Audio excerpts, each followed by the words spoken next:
Hey there, YouTubers. So in this video, I'm going to explain and talk about a thing that I call the cash-to-cash flow activity matrix. And I apologize, I will be looking up because I'm looking at, I am using multiple monitors in this video.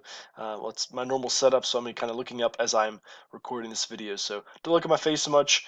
Pay attention to the chart if that bothers you. So hope you enjoy this video and get a lot from it. So in this video, I'm explaining. So there are different activities you can do in the business world. Where I have a master's in finance as well as a master's in business administration. I'm also a real estate broker, so I own my own real estate company. Um, I have a lot of knowledge and a lot of experience in different areas of business and finance. So I'm going to explain how those different activities are similar, how they are correlated, how they overlap, and you can even see across industries like even agriculture.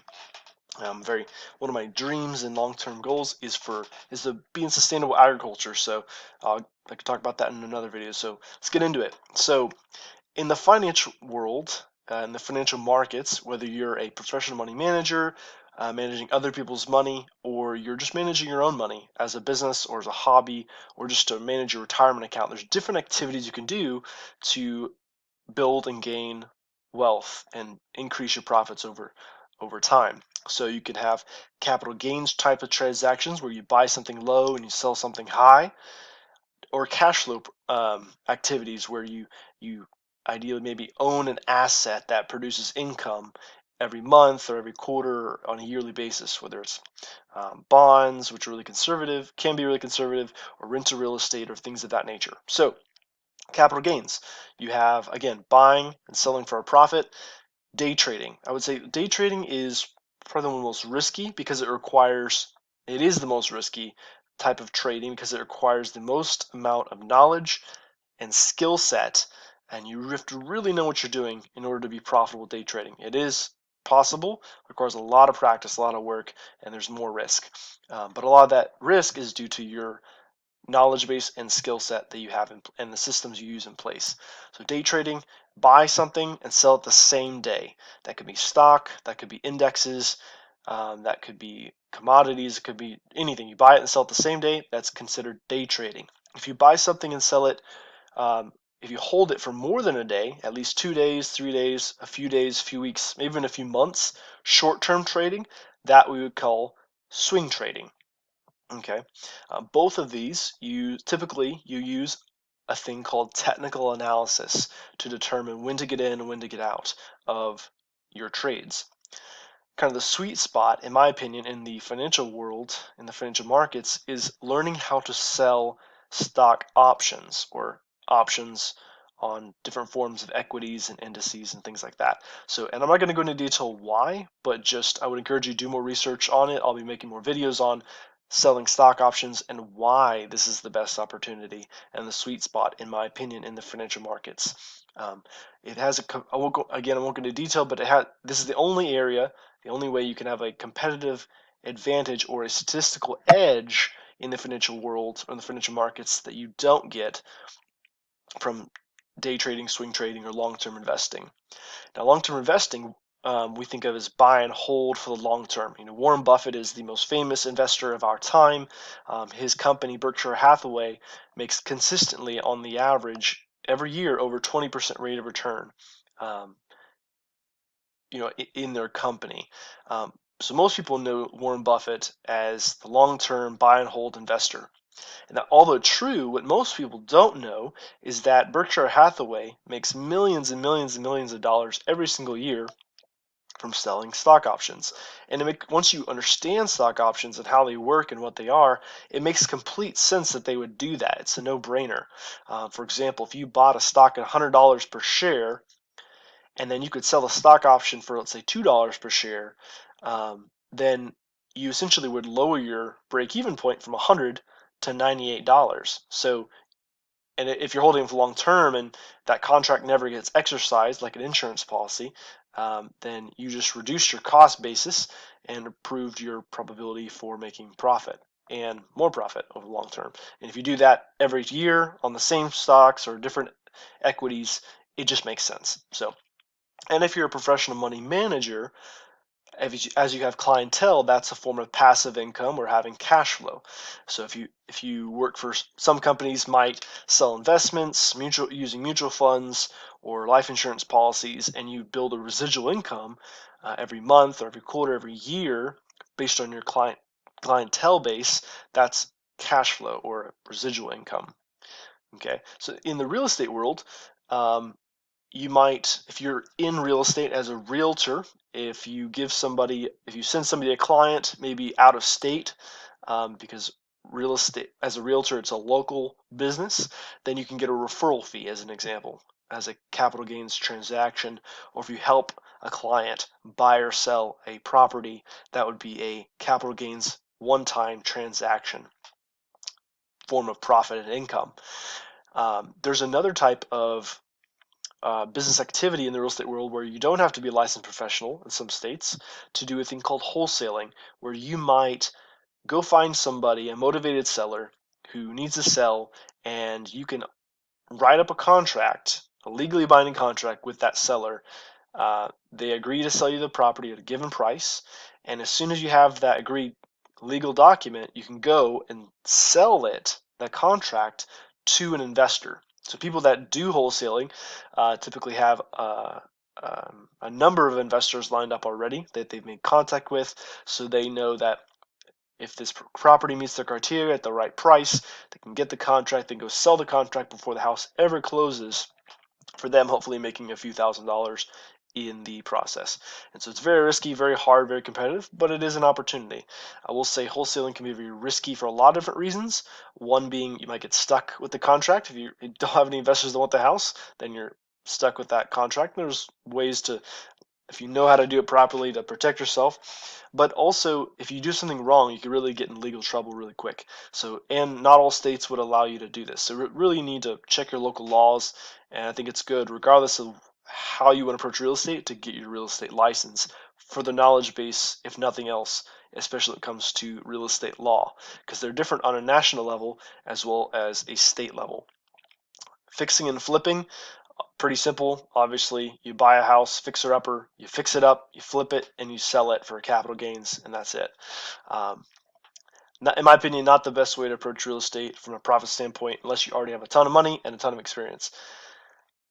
So, kind of a sweet spot might be, depending on your area and your properties, doing Airbnb.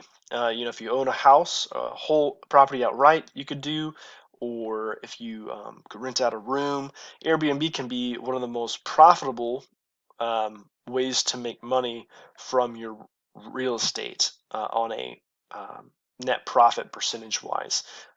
On the commercial side, motels and hotels can also be very profitable.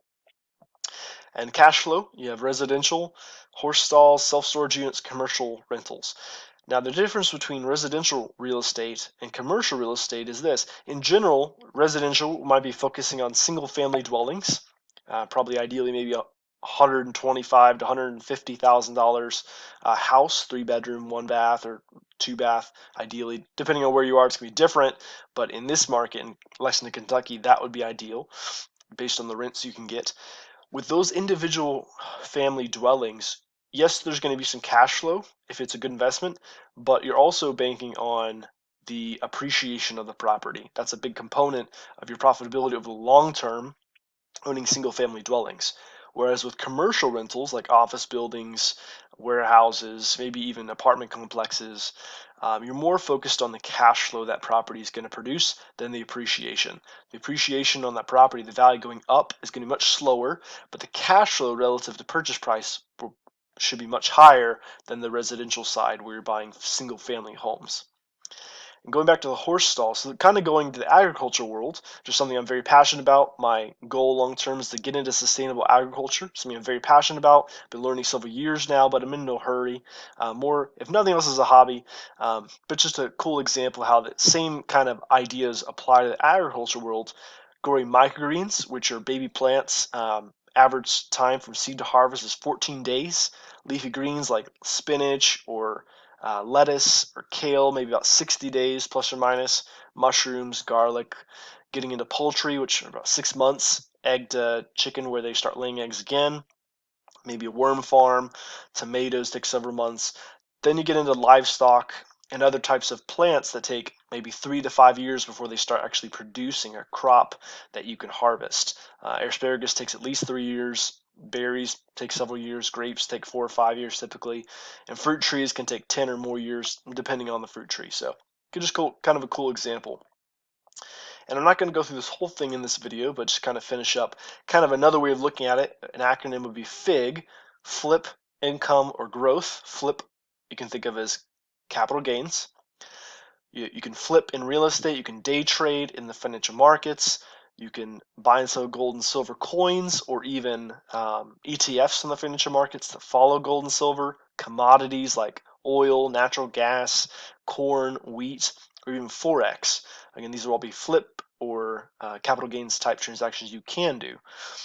Income, like passive income or cash flow, commercial real estate, REITs, which are real estate investment trusts. REITs allow you to get into rental properties without ever having to actually own the physical asset of a rental property. It's on the stock market. You can go invest in companies that are classified as REITs. So you can and there's different types of REITs. There's commercial, there's residential, there's mortgage REITs. There's all kinds of different kinds of REITs. But it allows you to have a higher dividend paying um, stock. That's called a REIT.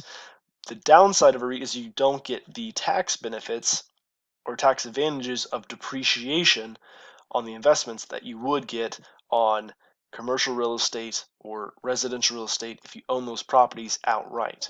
But you do get that high income or those higher dividends on REITs. MLPs are partnerships that might be like pipelines that can store or transport oil or natural gas. Also can be much higher dividend paying stocks and companies. And some of them have tax advantages because of contracts they have with the government, and other things like that. So definitely worth looking into as you expand your financial knowledge about the financial markets. High dividend paying stocks like blue chip companies. Blue chip refers to the big older companies like McDonald's or Apple, Coca-Cola. Those are big companies that are old. Anytime a company is paying a dividend, what that communicates to the general market is they don't know, they can't find a place to reinvest the money they've made. So instead of reinvesting it to grow the company, they distribute those earnings to the shareholders, which are the owners of the company, in the form of a dividend. And then stock options as well for income, selling stock options. And then growth would be residential real estate again, ideally with some cash flow. I mean, you want to have cash flow as well, but residential real estate, a big component of that is appreciation. And the non-dividend paying stocks are the younger ones, the ones that are still growing. They're not paying a dividend, ideally because they're growing. So they're reinvesting the income, the revenue that they're making, the earnings that they're making into the company to grow the company. So if you notice, a few years ago, Amazon wasn't paying a dividend, Starbucks wasn't paying a dividend several years ago because they were growing a lot. So there's no need to pay out a dividend. And one thing I can explain more in detail in another video is how you may ask the question, well, is a dividend paying stock or a non-dividend paying stock better? The answer to that question is neither is better than the other. There's a lot more there are a lot more variables that affect the answer to that. You have to talk about a specific stock. Again, if they do pay a dividend, it communicates that they don't have anywhere to invest the money, so they distribute those earnings to the owners, the stockholders.